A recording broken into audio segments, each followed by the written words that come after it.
तू मेरे सामने मैं तेरे सामने, तुझको देखूं कि प्यार करूं, तू मेरी हो गई। हम लोग घूमने के लिए कश्मीर आए हुए हैं। यहाँ की वादियों का नज़ारा ले रहे हैं हम लोग। ये सरसों के खेत हैं, उनका लुफ्त उठा रहे हैं। कश्मीर एक जन्नत है, वाकई में पहली बार आई हूँ मैं यहाँ। कश्मीर एक जन्नत ही लग रहा है। अभी हम लोग सोनमर्ग जा रहे हैं। हम लोग यहाँ 30 को पहुँचे हैं, 31 को वैष्णो देवी का दर्शन किए, फिर उसके बाद 1 को यहाँ आए हैं। कल गुलमर्ग देखे, गुलमर्ग में भी खूब एंजॉय किए। 2 दिन पहले आए कश्मीर। बहुत ही खूबसूरत है कश्मीर, बहुत ही अच्छा है।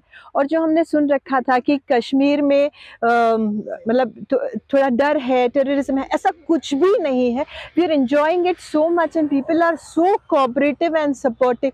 We love this place. और ट्यूलिप गार्डन जैसा तो और कुछ है ही नहीं। जैसे क्यों सिंगापुर जाते हो, क्यों हांगकांग जाते हो, कश्मीर आओ। गया है तुझको ऐसे एतबार करूं। यहाँ पर अभी हम सोनमर्ग जा रहे हैं और रास्ते में ये खूबसूरत जो सरसों का खेत आप देख रहे हैं, यहाँ पे हम रुके हैं। यहाँ पे फोटोग्राफी के लिए हम रुके हैं।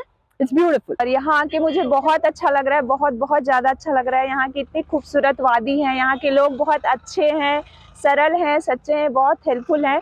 और मेरे को ऐसा लग रहा है यहाँ आके मैं मतलब मेरे को जन्नत की खुशी मिल गई लग रहा है। और यहाँ मैं बार बार आना चाहूँगी। जो भी डर था मन में था, एक डर था कि हम कश्मीर जा रहे हैं, पता नहीं कैसा होगा क्या होगा, लेकिन यहाँ आने के बाद ना वो सारा डर निकल गया।